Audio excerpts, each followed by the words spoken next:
Bom dia, meus irmãos. Que bom que você está aqui, hein?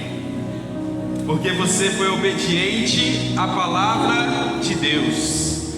Ontem, quando nós terminávamos a pregação, a primeira, terminava com um pedido de Deus para nós, não é isso? Através de Jesus: permanecei em Jerusalém, porque dentro de poucos dias acontecerá o cumprimento da promessa. E você permaneceu.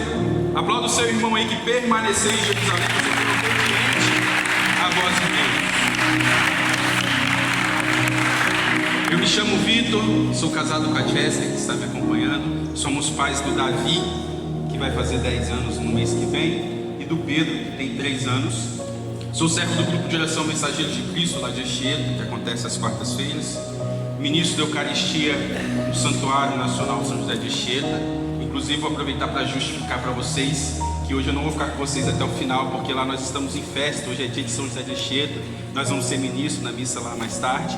Então eu não vou ficar com vocês até o final, já está justificado, tá bom, queridos? Então, quando nós falávamos ontem, né, que Deus tem essa promessa do derramamento do Espírito Santo sobre nós, e esse é o tema da nossa pregação de hoje: o batismo no Espírito Santo. E aí você pode falar: mas Vitor, eu já sou batizado, tenho foto, tenho a vela, tenho a lembrança, tudo lá em casa guardado. Eu já fui batizado quando era criancinha. Tudo bem, nós não estamos falando desse batismo sacramental. Nós estamos falando de um novo batismo, e não é um batismo que também vai substituir o seu batismo sacramental. Não é um novo sacramento, mas é o mesmo Espírito Santo sendo avivado em nós. Então vamos compreender por que nós somos batizados. Você sabe por que você é batizado? Nós somos batizados com o sacramento para nos purificar do pecado, sobretudo o pecado original. O professor falava aqui ontem, né? Que quando Adão e Eva pecaram, eles perderam a graça santificante. Eles viviam no paraíso, eles eram santos. Quando eles pecam, eles deixam de ser santos por causa desse pecado. Então é necessário o batismo para retornar a santidade em nós. Então, depois que nós somos batizados, nós estamos santos. Depois que você pega uma criancinha após o batismo, você pode colocar ela no altar. Ela é santa, porque ela está pura, sem mácula, sem pecado. O batismo é para isso: nos matar para o pecado e nos dar uma vida nova em Cristo. Mas depois que nós somos batizados, nós passamos o resto da vida sem pecar? Infelizmente não. Nós voltamos a pecar. Nós nos separamos novamente da santidade. Nós nos separamos novamente de Deus por causa do pecado. E aí nós ficamos sujos pelo pecado. Jesus vem, morre por nós, nos dá a redenção, vence o pecado para que nós pudéssemos ser livres. E aí, por causa disso, nós paramos de pecar? Nós continuamos pecando. Então é necessário o Espírito Santo, como Jesus prometia para nós, para nos santificar, para nos ajudar nessa vida em busca da santidade. Então esse batismo no Espírito Santo que nós vamos receber aqui hoje não é um novo sacramento, mas tem a mesma missão: nos purificar. E é o mesmo Espírito que nós recebemos no batismo, é o mesmo Espírito que vai ser derramado sobre nós hoje. Vitor, então quer dizer que nós vamos ser batizados no Espírito Santo aqui hoje e os nossos pecados foram embora igual no nosso batismo sacramental? Não. O batismo no Espírito é esse Espírito Santo que vamos receber hoje, como dizíamos a palavra ontem, João 16:7. O parágrafo é aquele que vem ser ajudador. Não precisa se preocupar com o som não, se parar vocês vão continuar me ouvindo. O parágrafo é aquele que vem para nos ajudar, e a palavra dizia que ele vem nos revelar sobre a verdade, o pecado e a justiça. Então esse Espírito Santo que vamos receber, que é o mesmo Espírito Santo do nosso batismo, é o fogo, lembra? O raio que vai cair sobre nós. Ele não vai limpar os nossos pecados hoje, vamos ficar limpos, mas ele vai nos revelar sobre o pecado, a justiça e a verdade, porque ele veio agora para nos ajudar.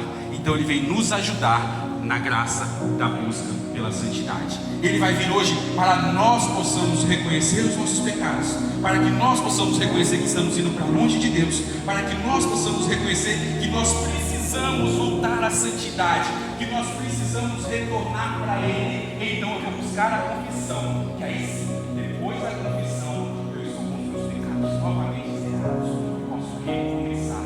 Entende? A graça do Espírito Santo para você hoje como um auxílio na sua santidade. O Espírito Santo que nós clamamos é para nos auxiliar em busca da santidade. E por que essa preocupação tão grande com a santidade? Por que essa preocupação tão grande de Deus que nós sejamos santos? A Francesca disse ontem por que essa preocupação? Porque Deus te ama mais do que todas as outras coisas do mundo. Deus te ama mais do que tudo, e por te amar, Ele te espera no céu, e o céu é para os santos. Nós precisamos do Espírito Santo para poder voltarmos para o céu, porque desde o princípio o desejo de Deus era viver em harmonia conosco, em unidade conosco. Quando Deus criou o homem e a mulher, era para viver em harmonia e unidade com Ele, e esse desejo dele não acabou, não desistiu. Deus não muda de ideia, aquilo que Ele sempre foi, Ele é e Ele sempre será. Então Ele continua desejando viver conosco no céu. Só que para ir para o céu precisa ser santo. E por isso então Ele insiste que nós precisamos sermos santos. Porque Ele quer estar comigo, com você. Qual é a pior coisa para quem ama? É perder o amado. A maior dor de alguém que ama é perder o seu amado. A palavra diz que o salário do pecado é a morte. Então o pecado nos leva para a morte. A maior dor de Deus é quando nós vamos nos perdendo no pecado, porque nós vamos morrer e Ele nos quer vivo no céu. Talvez nós não vemos, nós não enxergamos as consequências do nosso distanciamento de Deus. E por isso eu queria te convidar a pegar a palavra no livro do profeta Joel, no capítulo 1. Joel, no capítulo 1.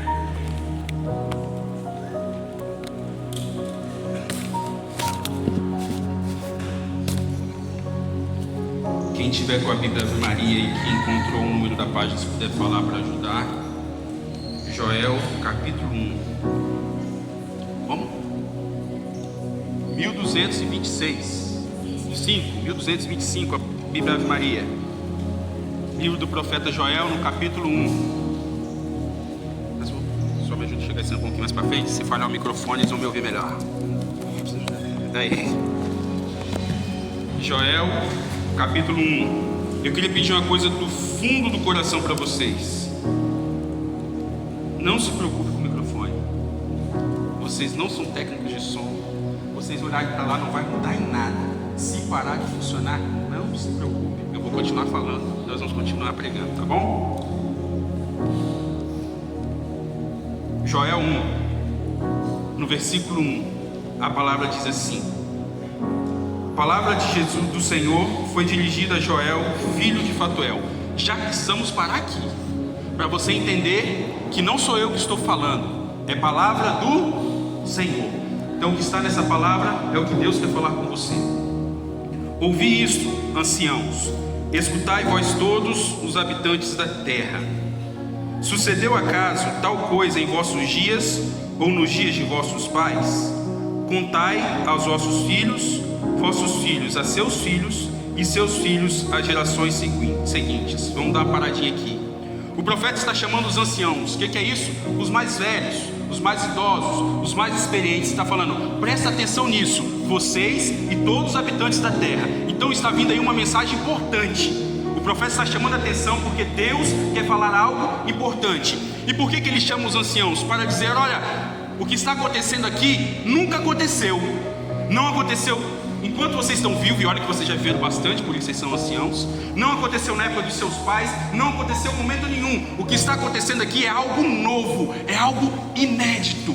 E isso precisa ser dito para os seus filhos, para o filho dos seus filhos e para todas as gerações. E por isso nós estamos aqui hoje, para falar para vocês essa mensagem que foi pedida por Deus para ser anunciada a todas as gerações. Vamos continuar? Vai estar diferente a palavra aí, porque a tradução da Bíblia é diferente, tá? O que o Gazã deixou, o gafanhoto o devorou. O que o gafanhoto deixou, o Ieleque o devorou. O que o Ieleque deixou, o azil o devorou. Vamos entender que monte de palavra doida é essa aí. Qual que é o título dessa palavra aí na sua Bíblia? O título lá em cima: a praga dos gafanhotos? Lamentação. Essa lamentação porque existiu essa praga, chamada praga dos gafanhotos. E aqui, o gazão, o ieleque, o azil são fases do gafanhoto. É o gafanhoto na larva, é o gafanhoto jovem e é o gafanhoto adulto. As fases do gafanhoto. Então é isso aqui que quer nos mostrar, que o gafanhoto, desde a sua fase, quando ainda era larva, na sua fase jovem e na sua fase adulta, ele devorou tudo. Entendeu? Devorou tudo. O gafanhoto foi em todas as plantações, foi tudo que existia e comeu tudo, destruiu tudo, não sobrou nada. E o profeta estava dizendo: olha, isso que está acontecendo nunca foi visto, hein? Continuando: despertai vós, bêbados, e chorai, lamentai-vos, todos os bebedores de vinho, por causa do mosto, pois ele é arrancado de vossa boca. E aí nós vamos entender isso. O que está acontecendo aqui? Ele está falando: bebedores de vinho, ébrios, são aqueles que bebem vinho. Vocês precisam se lamentar, porque vocês não vão ter mais vinho, porque o gafanhoto destruiu a vinha, o gafanhoto destruiu tudo, acabou. A alegria de vocês acabou, porque o vinho na Bíblia tem um significado de alegria. Então está dizendo aqui: olha, o gafanhoto acabou com a alegria de vocês, destruiu tudo, não vai ter mais vinho. E aí nós precisamos relembrar da pregação de Ailson, que dizia que Pentecostes era uma festa das primícias, uma festa das colheitas, uma festa onde o povo ia entregar o fruto, o resultado da colheita, certo? Mas se o gafanhoto comeu tudo, o que vai ter da colheita? Não vai ter colheita. O gafanhoto destruiu tudo. Não vai ter Pentecostes, não vai ter celebração, não vai ter alegria, porque o gafanhoto destruiu tudo. E aqui um significado, abre parênteses, para os bebedores de vinho. A festa de Pentecostes, até hoje em Jerusalém, eles passam a noite em vigília, em oração, e depois eles saem pelas ruas com as garrafas de vinho, bebendo o vinho, celebrando o Pentecostes, celebrando o fruto do trabalho, celebrando o vinho que os deu a uva. Então alguns ficam bêbados no meio da rua, e por isso que está dizendo aqui: bebedores de vinho, vocês não vão poder celebrar, vocês não vão ter a festa, porque vocês não vão ter o vinho. O gafanhoto destruiu tudo. E aí, mesmo que eles não estavam entendendo, porque eles ainda tinham esse vinho armazenado, por mais que os gafanhotos estavam destruindo, eles poderiam imaginar que era só mais uma praga, porque a praga dos gafanhotos era comum. E eles poderiam imaginar: essa praga vai passar daqui a pouco, as nossas plantações vão voltar a ter vida. Mas Deus já havia falado: essa é diferente, essa não é como as outras vezes, essa não é como as outras pragas. Nem vocês, nem seus pais, nem seus avós, ninguém viram praga como essa. Essa é diferente. Vocês não vão ter vinho no dia da festa, vocês não vão ter primícia no dia da festa. Por mais que vocês não estão preocupados agora, vocês precisam se preocupar. Despertai, ou seja, chamou a atenção: acorda, acorda para o que está acontecendo. Vocês precisam estar atentos, levante-se, precisa fazer alguma coisa. No versículo 6: porque um povo subiu contra a minha terra, poderoso e inumerável. Seus dentes são dentes de leão, e ele tem mandíbulas de leoa. Continua aqui falando dos gafanhotos, tá? É uma metáfora comparando os gafanhotos a um povo, a um exército que veio de encontro e destruiu todas as coisas. Um exército forte e poderoso. Então nós precisamos compreender que aqui agora também o profeta fala em primeira pessoa, ou seja, o gafanhoto não destruiu somente o que era de vocês, mas está destruindo também o que é meu, porque um povo subiu contra a minha terra. Deus está falando: um exército está subindo contra o meu povo, contra a minha propriedade, com aquilo que é meu. Os gafanhotos estão destruindo aquilo que é meu, aquilo que é minha propriedade, com dentes de leão. Ele transformou minha vinha em um deserto e a minha figueira em pedaço. Descascou-a completamente e abateu seus ramos, que se tornaram brancos. Aqui essa palavra vem dizer, quando ele fala sobre vinho e figueira, nós podemos traduzir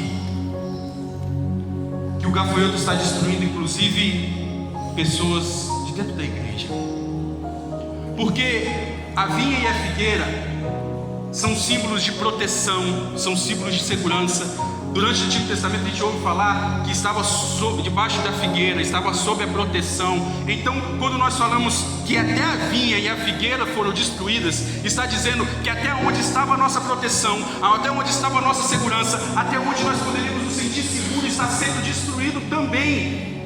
Ou seja, provavelmente você já viu, eu já vi pessoas da igreja que se afastaram, pessoas que pregavam que se afastaram, que se perderam.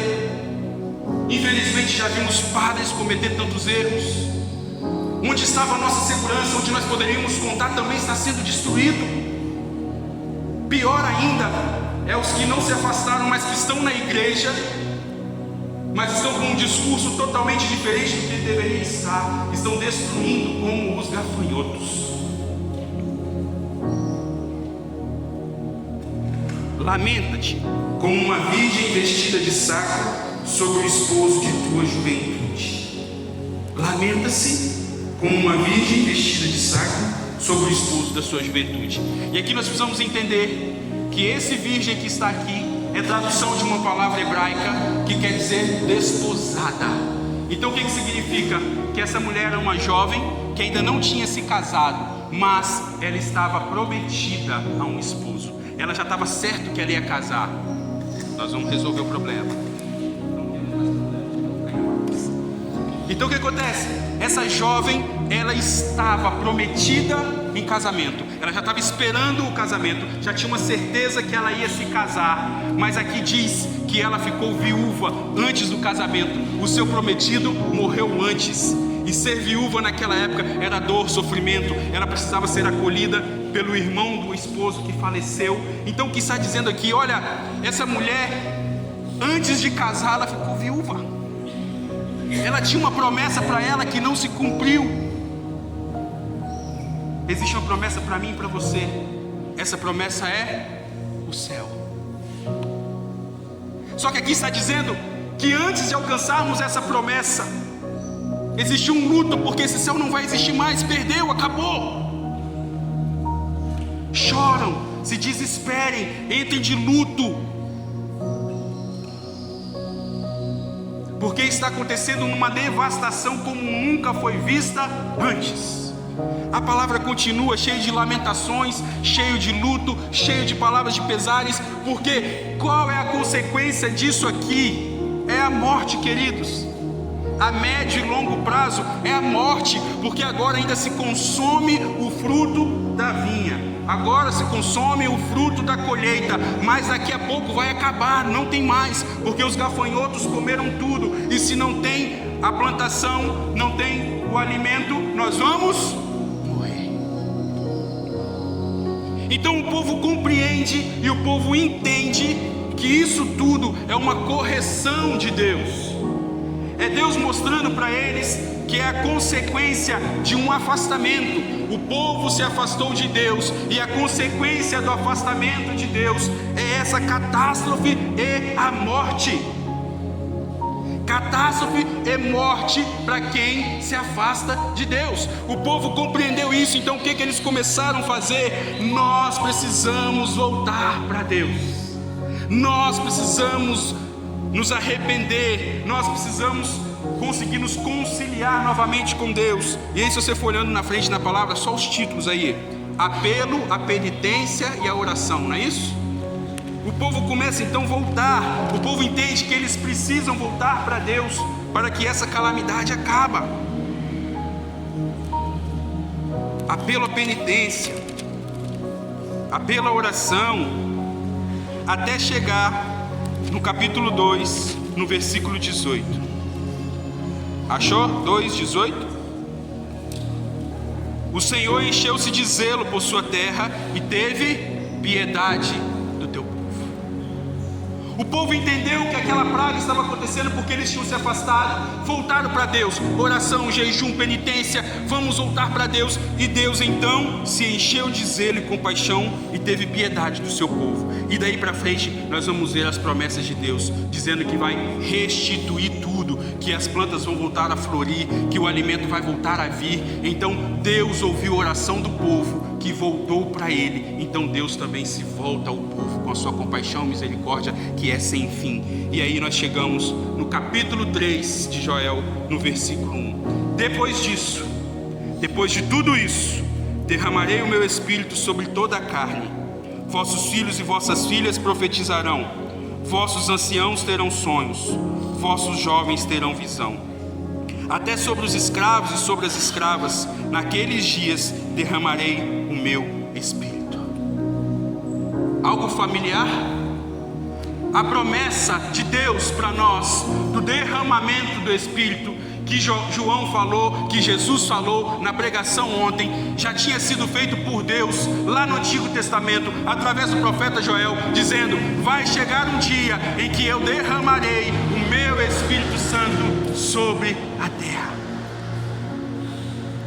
Vamos para Atos dos Apóstolos capítulo 2, para ver então o cumprimento dessa promessa. Atos dos Apóstolos capítulo 2, quem achar na Bíblia Ave Maria pode falar alto aí para os outros irmãos ouvirem. 1414.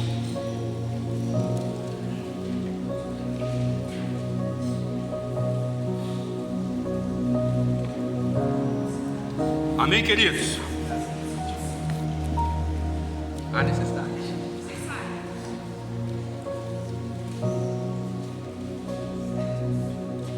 Amém? Então vamos lá para a palavra.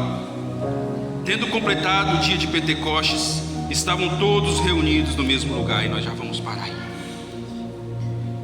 Olha só, o cumprimento dessa promessa, como vai fazer sentido na nossa vida agora. Por que que o homem e a mulher se afastaram de Deus? Desobediência. E por que que agora o Espírito Santo vai descer sobre os apóstolos? Obediência. Eles permaneceram no mesmo lugar como Jesus tinha pedido que eles ficassem. Então, se a desobediência separou o homem de Deus, a obediência vai unir o homem a Deus novamente. De repente veio do céu um ruído, como se o agitar de um vendaval impetuoso, que encheu toda a casa onde encontravam-se. Um vento impetuoso.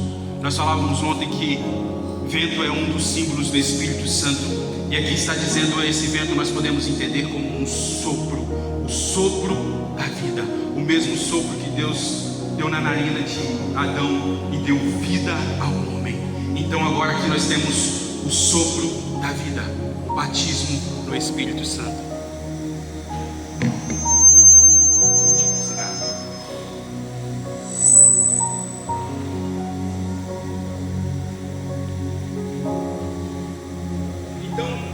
O Espírito Santo é aquele que dá vida, que nós recebemos no nosso batismo, não é isso? Para nos matar no homem velho, matar o pecado e nos dar uma vida nova em Cristo. Agora vem então o sopro para nos dar uma nova vida. Apareceu-lhes então línguas como de fogo, que se repartiram e pousaram sobre cada um deles, e ficaram repletos do Espírito Santo, e começaram a falar em outras línguas, conforme o Espírito lhes concedia que exprimissem. Apareceu-lhes então o que? Línguas de... Olha o fogo aí que nós falávamos ontem. O fogo que nós falávamos que o Espírito Santo, que Jesus ia mandar e lançar sobre a terra, aparece aqui em Pentecostes. Aparece aqui o cumprimento daquilo que Jesus falou que ia fazer, lançar fogo sobre a terra. O fogo desceu sobre os apóstolos em forma de língua, e diz que eles ficaram cheios, repletos, completos do Espírito Santo. Isso é batismo. Batismo significa imergir, entrar por completo, estar totalmente. Quando você mergulha, você não tem como sair com nenhuma parte do seu corpo seco, não é verdade? Então, batismo é isso, é estar cheio, completo, mergulhado, sem nenhuma parte seca. Então, batismo no Espírito Santo é estar repleto, transbordando do Espírito Santo. E aí nós podemos entender várias coisas nesse fogo, nessa língua de fogo. Fogo remete à presença de Deus. Fogo no Antigo Testamento, na sarça ardente. Fogo quando Deus ia à frente do povo no deserto como uma coluna de fogo. Então fogo representa Deus. Esse fogo que desce, esse Espírito que desce, é Deus que está fazendo presente. E em forma de língua. Por que em forma de língua? Porque língua é comunicação, língua é palavra. Deus quer falar em nós e através de nós, pela graça do Espírito Santo. Deus quer voltar a se comunicar com o homem pela graça do Espírito Santo. Aquilo que nós tínhamos perdido quando nós saímos lá do paraíso, o homem se separa de Deus, acaba a harmonia, acaba a unidade, está sendo refeito agora, porque Deus volta a se comunicar com o homem através das suas línguas de fogo. Achava-se então em Jerusalém judeus piedosos, que significam religiosos, vindo de todas as nações que há debaixo do céu. Com o ruído que se produziu, a multidão acorreu e ficou perplexa, pois cada um os ouvia falar em seu próprio idioma. Estupefatos e surpresos diziam: não são acaso galileus todos esses que falam? Como é, pois, que ouvimos falar cada um de nós no próprio idioma que nascemos? Partos, medos, elamitas e habitantes da Mesopotâmia, da Judéia e da Capadócia, do Ponto, da Ásia, da Frígia e da Panfilha, do Egito e das regiões da Líbia, próximas de Cirene, romanos que aqui residem, tanto judeus como prosélitos, cretenses e árabes. Nós os ouvimos anunciar em nossas línguas as maravilhas de Deus. Às vezes nós ignoramos esse pedacinho, porque só vai falando um monte de lugar, mas nós vamos precisar entender a importância disso aqui também. Diz que ali estavam reunidos judeus piedosos, religiosos, e que eles ouviram um barulho daquilo que estava acontecendo dentro da casa. Então entende, essas línguas de fogo, esse vento impetuoso não foi visto por todos. Isso aconteceu dentro da casa onde estavam os apóstolos com a Virgem Maria. Mas quando isso estava acontecendo, eles ouviram um barulho e curiosos foram lá entender e ver o que está acontecendo com esse barulho. E quando chegaram lá, eles viram esses homens falando as maravilhas de Deus. E eles ficaram admirados porque estava acontecendo algo fenomenal. Todos eles falavam idiomas diferentes, mas todos eles estavam entendendo na sua própria língua. Isso é comum? Isso é normal? Ou isso é extraordinário? Isso é extraordinário. Isso é diferente. Isso é algo para intrigar e deixar como pode acontecer. E foi isso que eles começaram a se perguntar: o que está acontecendo aqui? E eles não ficaram só admirados com isso que já era extraordinário. Eles ficaram admirados também com a mensagem que estava sendo dita. E principalmente, quem que estava transmitindo a mensagem eram os galileus. Aqui está dizendo que eles ficaram maravilhados com as palavras, as maravilhas de Deus que era anunciada. E essas maravilhas eram dos galileus. Ele fala: não são galileus esses que estão falando? Por quê? Porque os galileus eram olhados com desprezo pelos religiosos de Jerusalém, porque eles tinham menos conhecimento, menos instrução, eram menos rigorosos na religião. Então eles eram olhados como alguém inferior. Então aqueles religiosos que estavam ali não estavam entendendo por que essa mensagem tão forte, tão maravilhosa está vindo desses galileus que são inferiores. Por que não está vindo de um mestre da lei? Por que não está vindo de um judeu? Por que não está vindo de alguém que tem conhecimento? Temos tantas pessoas de tantos países, de tantos lugares aqui. Isso poderia estar acontecendo em qualquer um, mas está acontecendo nos galileus, que nós sempre desprezamos e achamos que eles não têm conhecimento, não têm nada para ensinar. E agora nós estamos ouvindo deles as maravilhas de Deus. Eles ficaram espantados até de quem estava vindo a mensagem. E a palavra continua: estavam todos estupefatos. Sabe o que é isso? Você é jovem, você conhece. Sabe como que eles estavam? Sem entender o que estava acontecendo. Sabe o meme do John Travolta? Assim, ó. Eles estavam assim, sem entender o que estava acontecendo, admirados, surpresos. E olha que eles nem tinham visto a língua de fogo, hein? eram só as maravilhas que estavam sendo proclamadas ali. E atônitos perguntavam uns aos outros: o que vem a ser isso? Outros, porém, zombavam: estão cheios de vinho doce, estão bêbados. Aí nós precisamos entender, eles estavam numa festa, não é isso? Festa de Pentecostes. O que era comum na festa de Pentecostes? Depois da vigília, pegar o vinho, ir para a rua, se embebedar. Então, alguns desses judeus que não estavam aceitando que essas palavras estavam vindo dos galileus, que sempre desprezaram os galileus, queriam falar: não tem nada de bom, não tem nada de extraordinário aí. O que está acontecendo aí é comum na festa de Pentecostes. Eles estão bêbados, é normal, não tem nada de extraordinário acontecendo. Aí acontece uma coisa fantástica. Pedro, então, de pé, junto com os 11, levantou a voz e assim lhes falou: homens da Judeia e todos vós, habitantes de Jerusalém, tomai conhecimento disto, prestai ouvidos às minhas palavras. Estes homens não estão embriagados como pensais, pois esta é apenas a 3ª hora do dia. O que está acontecendo é o que foi dito por intermédio do profeta Joel. O que o profeta Joel falou? O que nós ouvimos agora mesmo, que chegaria esse dia do derramamento do Espírito Santo. Mas o que tem de fantástico aqui, é que Pedro e os apóstolos, que estavam escondidos e com medo depois que Jesus morreu, com medo de serem reconhecidos como os apóstolos e seguidores de Jesus, com medo de serem presos, com medo de serem mortos, eles agora, Pedro não se esconde, Pedro se levanta, e mais do que se levantar, Pedro fala: olhem para mim, eu tenho que falar com vocês agora. Nós sempre abaixamos a cabeça e ouvimos, e agora eu preciso falar. E Pedro contradiz aquele judeu que teoricamente sabia mais que ele, que tinha mais conhecimento que ele, que estava acima dele, e ele fala: não tem ninguém bêbado aqui. O que está acontecendo é o cumprimento da promessa. Você sabe que não tem ninguém bêbado, sabe por quê? Segundo a tradição, esse nem é o horário de beber. Na festa de Pentecostes não está no horário de beber ainda. Então você sabe que não tem ninguém bêbado aqui. O que está acontecendo é o cumprimento da promessa de Joel, o derramamento do Espírito Santo. Então esses homens ficaram admirados e começaram a perguntar: nós também queremos. Pega aí no versículo 36. Nós precisamos entender a ousadia de Pedro nesse dia. Pedro estava discursando e Pedro falou para eles: saiba, portanto, com certeza, toda a casa de Israel, Deus o constituiu Senhor e Cristo, esse Jesus a quem vós crucificastes. Presta bastante atenção. Pedro estava com medo de ser reconhecido, preso e morto, e agora ele aponta o dedo na cara desses homens e fala: esse Cristo que vocês crucificaram.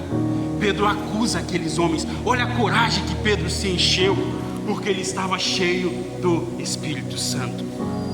Ouvindo isso, eles sentiram o coração transpassados e perguntaram a Pedro e aos demais apóstolos: irmãos, o que devemos fazer? Olha, eles tratavam com desprezo e agora chamaram de irmãos.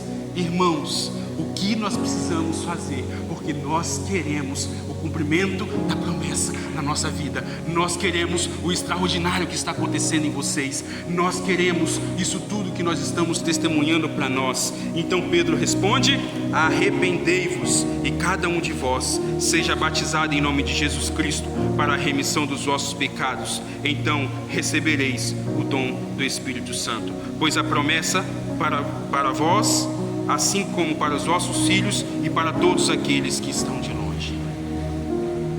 Querido, então qual é a necessidade? O que eu preciso fazer para receber a graça do Espírito Santo? Arrepender-se. Isso nós já vimos lá no Joel, que o povo só conseguiu receber a graça e a restituição quando se reconheceram pecadores, quando se reconheceram que tinha se afastado de Deus e que era necessário se aproximar. Então era necessário pedir perdão, era necessário suplicar a Deus a misericórdia. E agora, novamente Pedro diz: para receber a graça do Espírito Santo é necessário arrependimento. E por que é necessário arrependimento, Vitor? Porque o Espírito Santo vem para fazer tudo novo. tudo novo. E se eu quero continuar com a minha vida velha e do mesmo jeito que está, não é coerente pedir o batismo do Espírito Santo, porque se eu não quero que Ele mude a minha vida, por que eu vou pedir? Se eu quero viver na escuridão, para que eu vou pedir fogo? Se eu estou feliz em viver do jeito que eu vivo, para que eu vou pedir transformação? Eu não preciso de mudar nada, eu não preciso de transformar nada, então não faz sentido. Só há sentido em desejar o batismo do Espírito Santo quem quer mudar de vida, quem se arrepende da vida velha, quem se arrepende das coisas que tem feito, que pode nos levar para o pecado, nos levar para a morte. Então é necessário 3 coisas para recebermos o batismo do Espírito: desejar, como esses homens desejaram, arrepender e pedir. Receita: eu nunca cozinhei nada na minha vida. Depois, com o advento da internet, tem um monte de receita, né? Aí eu peguei lá, como fazer um empadão, segue passo a passo. Aprendi a fazer um empadão, não deu errado. Quer batismo no Espírito? Essa é a receita, não tem como dar errado. Querer, arrepender-se e pedir.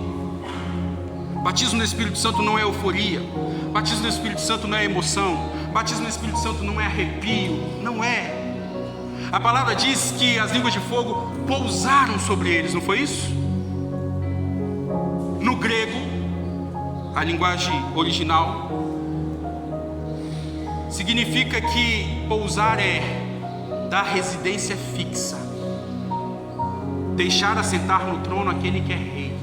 Entende? Quando a língua de fogo pousou sobre os apóstolos, estávamos ali, estava ali acontecendo, devolvendo a Deus o senhorio. Está dizendo para ele: permaneça em mim, o trono é seu. Lá no Joel dizia que roubaram a minha terra, roubaram a minha propriedade. O pecado, nós damos a outros a propriedade que é de Deus. Nós damos às pessoas, nós damos às coisas para regrar a nossa vida, para comandar a nossa vida, como se fossem senhores e reis da nossa história quando nós pecamos. E o batismo do Espírito Santo devolve o reinado e o centro a Jesus, porque Ele pousa, Ele fica, Ele permanece, Ele não é passageiro. O Espírito Santo não quer visitar o seu coração, o Espírito Santo quer morar no seu coração, o Espírito Santo quer habitar no seu coração, o Espírito Santo quer fazer com você o que fez com Pedro, transformar a sua vida. E mesmo que as pessoas achem que de você não pode sair nada, os judeus também achavam que não poderia sair nada dos galileus, mas o Espírito Santo é quem fez, e é o Espírito Santo que quer fazer através de você e em você. O Espírito Santo quer transformar a sua história. Quando Jesus disse: eu vim para lançar fogo sobre a terra, Ele lançou fogo sobre aqueles 12 apóstolos. Você já foi numa romaria luminosa? Vai acendendo a vela uma na outra? Jesus acendeu aquelas 12 velas, e aquelas velas foram se acendendo, se espalhando, se espalhando. O fogo foi espalhando, espalhando, espalhando, espalhando, para que nós estivéssemos aqui hoje. Se não tivesse acontecido Pentecostes, se não tivesse acontecido o derramamento do Espírito Santo, se Pedro não tivesse se levantado naquele dia, nós não estaríamos aqui, nós não saberíamos o que é igreja, nós não saberíamos o que é Jesus, nós não teríamos Bíblia, porque isso tudo é fruto da tradição apostólica. Isso tudo nós só temos porque os apóstolos saíram a anunciar. Nós só temos igreja, nós só temos Bíblia, nós só temos a fé porque os apóstolos foram anunciar e chegou até nós. Se Pedro aqui continuasse escondido e com medo, nós não teríamos a oportunidade de estar aqui. Existe muita gente que está aí fora, vivendo na escuridão, vivendo afastado de Deus, indo para a morte, e que precisa que alguém acenda a vela deles, precisa que alguém apresente esse Espírito Santo e esse fogo que pode transformar a vida deles. E você é convidado a levar o fogo. Você está aqui, o fogo está caindo no nosso meio, e você é convidado como Pedro e os apóstolos a ir ao mundo, levar o fogo do Espírito Santo que transforma e que nos traz novamente para Deus, para nos santificar e nos levar para o céu, que sempre foi o desejo dele. Você está vendo na sua cadeira que tem uma chaminha de fogo aí? Porque diz que a língua de fogo se repartiu e caiu sobre cada um deles individualmente. Repousou e morou no coração deles individualmente. Cada cadeirinha tem uma língua de fogo, porque é individual. Para você. Você não depende de ninguém hoje para receber o Espírito Santo. Você não depende de quem está sentado do seu lado. Você não depende de mim. Você não depende de ninguém que vai rezar por você. Só depende de você querer se arrepender e pedir. Porque Jesus disse: qual mãe que daria uma cobra a um filho se ele pedir pão, ou um escorpião se ele pedir pedra? Se vocês que são maus sabem dar boas coisas aos seus filhos, quanto mais eu, Pai, darei o Espírito Santo àqueles que pedirem. Se você quiser, querido, você vai ver a experiência de Pentecostes. E não espere emoção, espere conversão. Porque batismo no Espírito Santo é mais do que arrepio, é mais do que choro, é mais do que tremedeira, é mudança de vida, de postura. Batismo no Espírito Santo é uma consequência que vai acontecer amanhã na nossa casa, na nossa vida. Batismo no Espírito Santo é se levantar como Pedro, com uma nova postura, com uma nova atitude de alguém que é cheio de Deus e cheio do Espírito Santo. Você quer? Você quer? É o primeiro passo. Então agora fica de pé para você se arrepender e pedir perdão ao Senhor, porque esse é o segundo passo.